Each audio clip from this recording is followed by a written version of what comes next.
Doctor Ravindra Mishra, associate professor geography,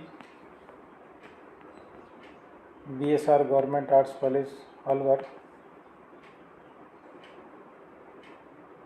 पिछले 3 video में मैंने जनसंख्या के स्थानांतरण के बारे में,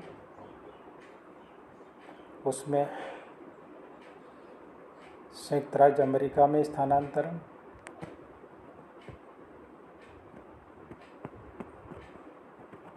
और यूरोप में स्थानांतरण,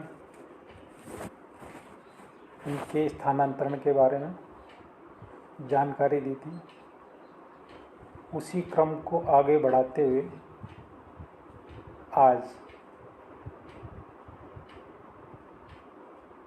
भारत में स्थानांतरण के बारे में आपको जानकारी दे रहा हूँ।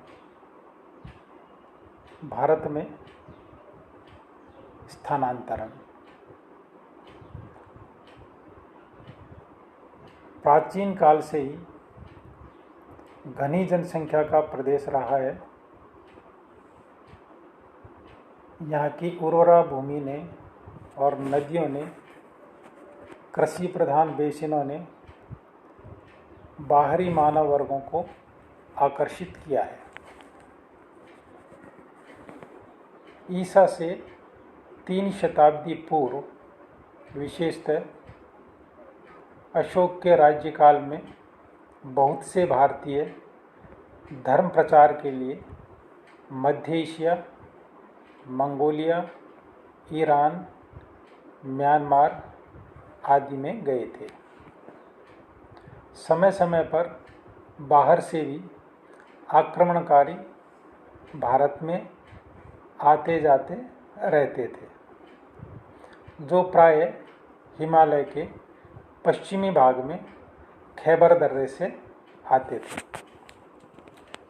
यूनान के अलेक्जेंडर और मध्य पूर्वी देशों से तथा मध्य एशिया से महमूद गजनवी, मोहम्मद गौरी, चंगेज़ खान, बाबर, तैमूर, नादिर शाह आदि के आक्रमण हुए थे। उनके साथ आए बहुत से सैनिकों में से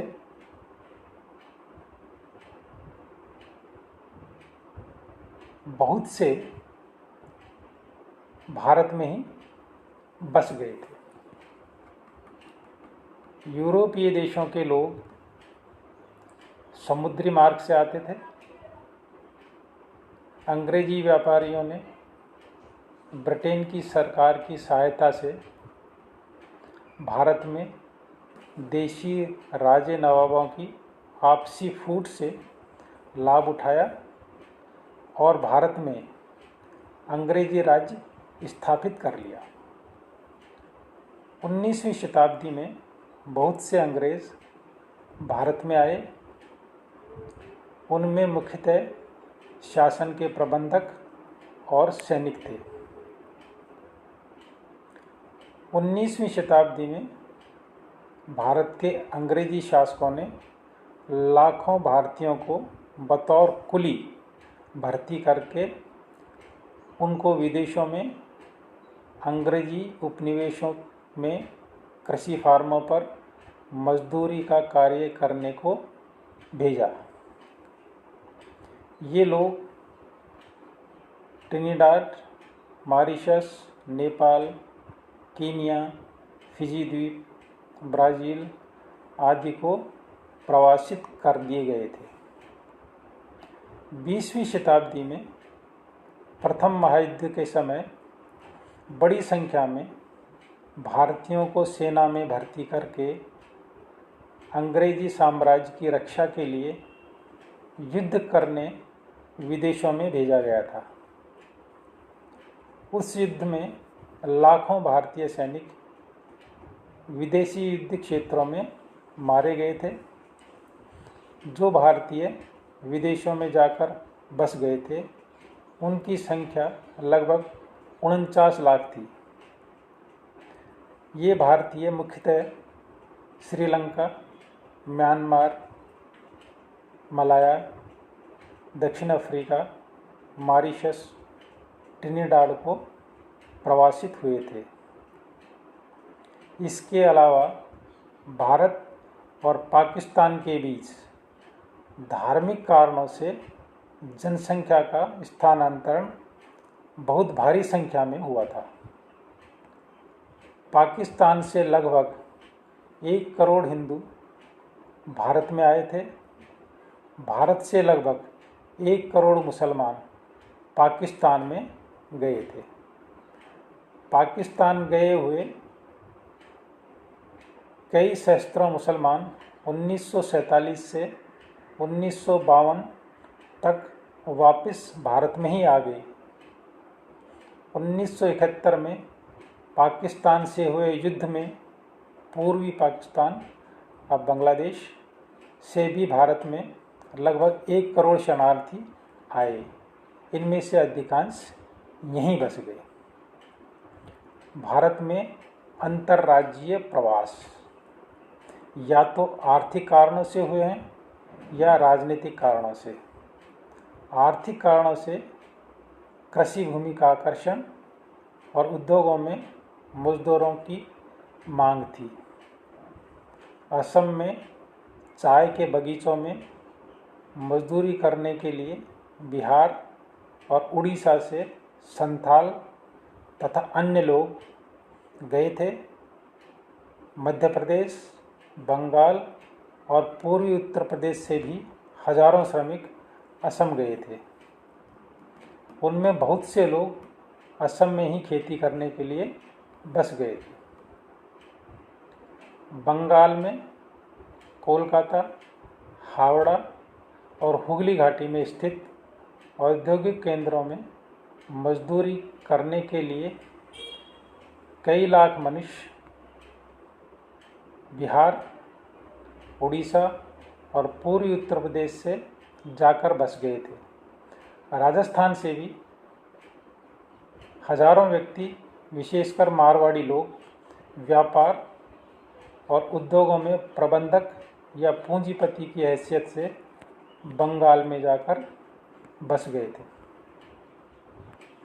भारत में अस्थायी स्थानांतरण स्वतंत्रता के बाद बहुत बढ़ गया है। 1947 के बाद से भारत में अनेक राष्ट्रों के कूटनीतिक दूतावास के कार्यालय स्थापित हो गए हैं, जिससे कि नीति और उनके सहायक रहते हैं। इसके अलावा हजारों अमेरिकन, रूसी, जर्मनी आदि भारतवर्ष के औद्योगिक कारखानों में, नदी घाटी योजनाओं में, खनिज पदार्थों के उत्पादन में, परिवहन संचार के विकास कार्यों में, इंजीनियरिंग कॉलेजों में और शिक्षण संस्थानों में कार्य कर रहे हैं। भारत में हजारों दूतावास कर्मचारी, शिक्षार्थी ट्रेनिंग प्राप्त करने के लिए वैज्ञानिक, व्यापारी, शिष्टमंडल, संसद सदस्य, कलाकार, प्रोफेसर, मंत्रीवर्ग और पर्यटन अमेरिका, पूर्ववर्ती सोवियत रूस, जर्मनी, ब्रिटेन, ऑस्ट्रेलिया, कनाडा आदि देशों में जाते हैं। भारत में मौसमी प्रवास या तो जलवायु की कठोरता के कारण हिमालय क्षेत्रों में होता है या श्रमिकों का होता है, जो मजदूरी करने के लिए खेतों पर या नगरों में चले जाते हैं। औद्योगिक केंद्रों के आसपास निवासी दैनिक स्थानांतरण करते रहते हैं। स्थानांतरण से संबंधित ये 4 वीडियो मैंने आपको BA पार्ट सेकंड के लिए मानव भूगोल के पेपर में बताए हैं। आज इतना ही।